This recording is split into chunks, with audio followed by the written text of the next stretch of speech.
There once was a queen who was sovereign over a modest but prosperous queendom.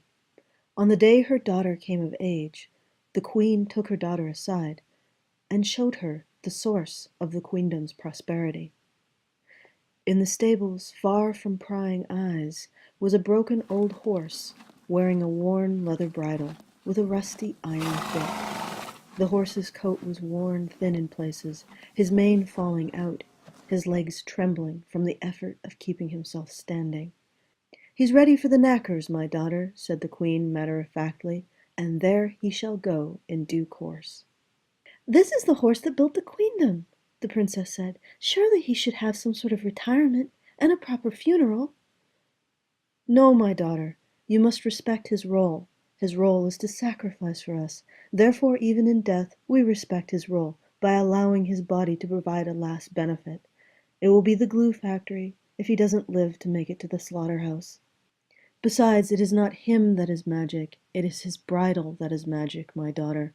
When you place it on a plow horse, the plow horse will be so proud to wear it, and so proud that you placed it on him, that he will work himself to death to fulfill your needs. It is his pride that makes the magic work." With that, the queen lifted the bridle from the old horse's head. The old horse let out a rattling cough, and trembling knelt. After a moment even kneeling was too much for him. He lay on his side. After a few moments more, his last breath shuddered his broken body, like a paper doll on a string.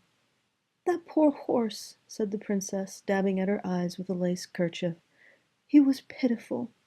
The queen stared at her daughter, her demeanor solemn. "Controlling your sentiment is the price of leadership, my dear. Speaking of which, after you place the bridle upon a horse's head, do not let yourself want it. Do not take it off him before you are done with him. Above all, do not explain its true nature to him. Now you must select the horse that will wear your bridle." The queen's daughter took her time selecting just the right plow horse to wear the bridle. In due course she found a strong, handsome draft horse, and all the queendom came to celebrate her placing the bridle upon his head in a great festival. The princess basked in the adoration of her people as she brought out the bridle and made to place it on the horse's head. But as soon as the bit hit the back of his tongue, the bridle transformed from worn leather to spun gold and silver embedded with pearls and rubies. The princess gasped at the sight of it, and so did her people. She glanced around herself. Now all eyes were no longer on her, they were on the draft horse. Resentment stirred in the princess's heart. Sensing her daughter's discomfort, the queen interjected, "But let's not forget the woman behind the draft horse." The gathered nobles agreed with their queen and toasted the princess's choice. True to her mother's words, when the princess had a need, the draft horse would provide. When she felt the queendom threatened by northern barbarians, the draft horse built a castle to thwart their ambitions and led the charge to repel them. When the queendom was gripped with a famine, and the princess felt the first stirrings of fear for herself, the draft horse pulled the plow faster and harder than any horse because of the pride he had for his bridle. But the princess was not happy. She seethed silently to herself. How the plow horse was admired when he wore the bridle. People would stop and stare and remark on how strong he was and how much he had accomplished. They awarded him titles for his great deeds, and each admiring glance and handsome trophy was a dagger in the princess's heart. After all, it was her needs he lived to fulfill, her benefit he bowed to, her frailties he sacrificed for. She should have the bridle, and all the attention given him should be rightfully hers. But remembering her mother's words, "Don't let yourself want it. Don't take it off him until you're done with him, and above all, don't explain its true nature to him," the princess resisted giving in to her jealousy.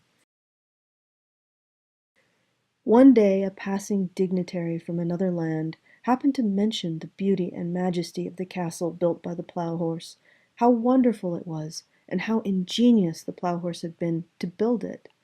The plow horse preened under the dignitary's compliments, and the princess fumed. It was enough that her own people admired the plow horse, but now she must bear a stranger's admiration as well. The princess, unable to contain her anger any longer, cried out, "He may have built it, but he built it for me," and clomped from the dignitary's presence. That night she went to the stable and crept into the horse's stall.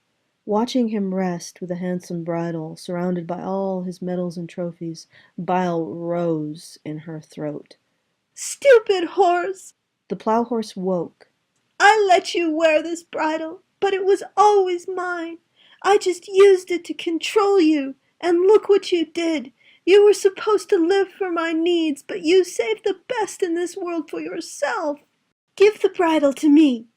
She pulled the bridle from the horse's head. It turned back into cracked leather and rusted iron in her hands. She stared at it, dumbstruck, and so did the horse. Once the horse saw the bridle for what it was, old, worn, and above all, a bridle. His attitude changed instantly. He reared up, pawing the air with his great hoofs. In her haste to get out of the stall and away from him, the princess dropped the bridle. The stallion turned his head to the stable door. The door was open. In her greed for the bridle, the princess had forgotten to secure it. The stallion's nostrils flared, catching the scent of long night runs, open water, and wild grasses. He bolted through the open stable door, trampling the bridle to pieces in his escape. The horse gone, the princess looked at the cracked leather bridle, now lying broken on the ground. Off the horse's head, the magic was gone. There was nothing left in the bridle to want, and she felt a dawning horror as she finally understood her mother's warning. The bridle's only real worth was its ability to control the plow horse, and she had lost its magic forever.